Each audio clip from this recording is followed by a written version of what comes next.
Hey everyone, welcome back to the channel. My name is Stephen Nguyen. I am a pharmacist and I own 51 units of real estate.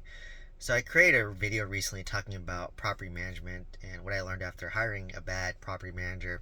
And someone had a great question, which is a great follow-up to the video, was, well, how do you fire your property manager, and is it a lengthy process? Like, what does it look like to fire a property manager?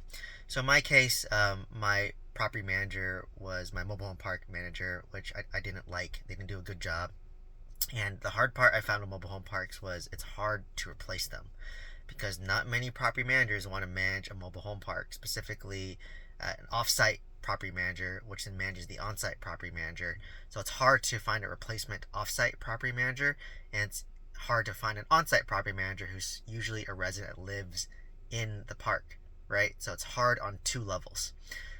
Versus apartments or single family home, it's a lot easier, right? Like, let's just say you sign a most property managers want you to sign a 12-month contract. For me, typically, I start with ideally 3-month contract.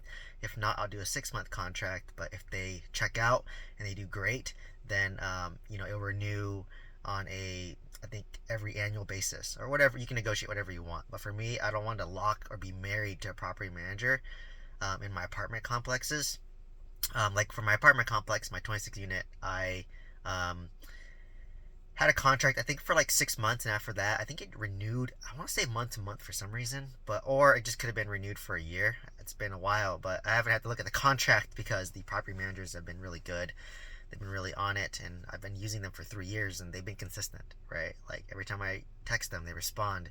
They escalate issues to me. They give me my reports. They give great input, right? They give great suggestions and just informing me. So it's been really nice in that aspect. My mobile home park property manager, they never responded on time. They always make excuses. Nothing improved, nothing changed, and it was hard to fire them. So instead of firing them, I essentially just sold the asset, right? Which is an indirect way of firing them, and that took a long time. It took me a year to sell my mobile home park. And like I said, I couldn't just fire them and get a new off-site property manager, a new on-site property manager. It's not easy to do for a mobile home park. For apartment complex, however, what I kind of teach in my mentorship program, and what I'd recommend to you, is you want to have, when you interview property managers, you want to interview a lot, right? You want to interview, I think I interviewed 10 property managers, had some referrals, had some I just found on Google, had some from other investors. And what you want to do is you want to interview like 10 of them to understand and learn more about the market. It's really helpful in that aspect. But also, it's nice to interview multiple, see which one like kind of fits your style. So for me, I like things done immediately. I like fast action. I like to get responses. I like them to give input. I want them to have experience. Basically, I'm learning from them, right? Like, they should be better than me and give me knowledge, give me input, give me resources to help better manage my asset, right? So I want to learn from them. And I would say I did learn a lot from my 26 unit property manager and my 20 unit property manager. And that's a good sign, right? And at the very minimum, they have to manage your asset. Imagine giving a property manager like a $200,000 sack of money. It's essentially what they're doing when you're managing your property, right? Like, because I put a down payment down, you're renovating it, the asset's worth a lot of money. You're basically giving this bag of money for someone to handle for you. So do you trust this person to handle this money, right? If the answer is no, then don't use them, right? If the answer is yes, then great. That's a good sign, right? But you always have to trust but verify. So if I were to fire a property manager, the first thing I would look at is, okay, what's the contract? Like, they may be good for like 3 to 6 months, and then once it renews for a year, they might start to get sloppy, right? So you have to constantly monitor them and be on top of them. You have to manage the manager, right? So how do I do that? My property managers are good, but I'll still text them maybe once a month, and then just like, hey, just want to check up, how's it going, right? And let's just say they're not delivering. What I do is I have at least 2 to 3 backup property managers for apartments and single family home, right? So if they don't perform and the contract is up, I'm going to queue up my next property manager and just say, hey, thinking of moving on from this property manager. This is what's not working for me. As a heads up, I want you to take over starting this day. And they know that they're going to have to take over. And once you notify the current property manager that you're gonna maybe like move on from them. They may stop trying. They may try to steal from you. Hopefully not, but just assume worst case. And yeah, so you just do the transition. So it's pretty easy. If you're locked into a contract, for me, I would probably not renew it. Let's just say it's a 6 month contract. You're on month four or month three. They're not good.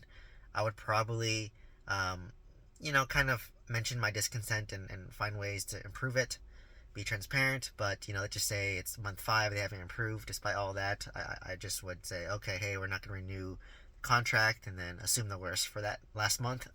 And they might try to steal from you, they might try to kick out tenants, um, whatever, right? Like they have access to everything. So it's a tough situation. I haven't had to go through it yet, besides my mobile park, but I just sold my asset. So I didn't go through a transition. I just unloaded the asset and didn't want to deal with it, right? Which I thought was a bit cleaner. So that's why property managers make or break your deal, right? So to kind of summarize, it can be a lengthy process, especially if you locked in, like let's say a 12-month contract, and let's just say month three they're terrible, and you're stuck with them for 9 months now to try to help improve. But let's just say that contract ends, then you can just obviously try to work with them, communicate with them and say like, hey, like this is my style. And it goes both ways too, right? Like you have to be a good owner. You can't be like an asshole. You can't be like rude. You can't be mean to them. Like they're helping you too, right? It's a collaborative relationship. And as long as, like for me, I try to respond fast. I try to help make their job easier. If they need me to approve something, I try to approve it fast. Ask some questions and then approve it. Call them, talk about it, approve it, make quick decisions. Make sure there's money, right? If there's renovation, make sure you give them the money to make sure renovations are done. So it goes both ways. So if you're a good owner, you'll attract good property managers, because good property managers want to work with good owners, and vice versa. So it can be a lengthy process. You've heard horror stories where people are terrible, and sometimes the property manager, they may be great, but maybe they're just not good at managing like a C-class apartment complex. Maybe they've been doing A-class apartment complexes, right? But your asset's a C-class. Maybe you have a property manager who's helping you coordinate renovations. They've never done that before. That's not their strength, right? So you have to make sure the property manager you're hiring has experience in the asset that you're taking over. Like for me, my property manager, they're used to renovating C-class apartment complexes that are like about 40 units or less. So mine's a 26 unit apartment complex that needs renovation. So they can handle it, right? Like they know what to do. They have the contractors in place. They have the subs in place. They have a template of how to renovate everything. So it gets easier and easier, right? So that's kind of the key message is, you don't want to hire a property manager who manages A-class apartment complexes and have them deal like a D-class. It doesn't make sense. Or even a C-class, or if they've never done heavy value add, they're not going to be great, right? If they're just used to like just managing or taking over a already stabilized asset, then great, right? So you have to make sure you have the right driver in the right vehicle to drive, right? So you don't have to fire your property manager. So that's why in my Making Multifamily Money mentorship and course, I do teach a lot about finding a good property manager, because they do make or break your deal. If you have a good property manager and a bad deal, it can potentially become a good deal. If you have a good deal and a bad property manager, it's now a bad deal, right? So, they make or break your deal, and unfortunately, 9 out of 10 property managers are not great. So you really have to be careful which property manager you hire. But once you have a good one, and unfortunately, I have two good ones, now you can scale your real estate portfolio. And that's why I tell them, I said, hey, I want to buy more real estate. I want to use you to continue to buy more real estate and manage my real estate, right? Because we have that trust now, that rapport, that relationship, and I want to scale my business, and I'll scale your business, right? So I tell them that up front. And right now I'm kind of on pause, but when things are more stabilized for me, and interest rates drop hopefully, I want to pull out a bunch of money again, buy more real estate. I want to buy like maybe a 40-50 unit apartment complex if possible, to then scale around one of my two property managers who are very strong, right? So let me know if you have any questions down below. Hopefully this was helpful and gave you value. Please share this video with somebody who can benefit.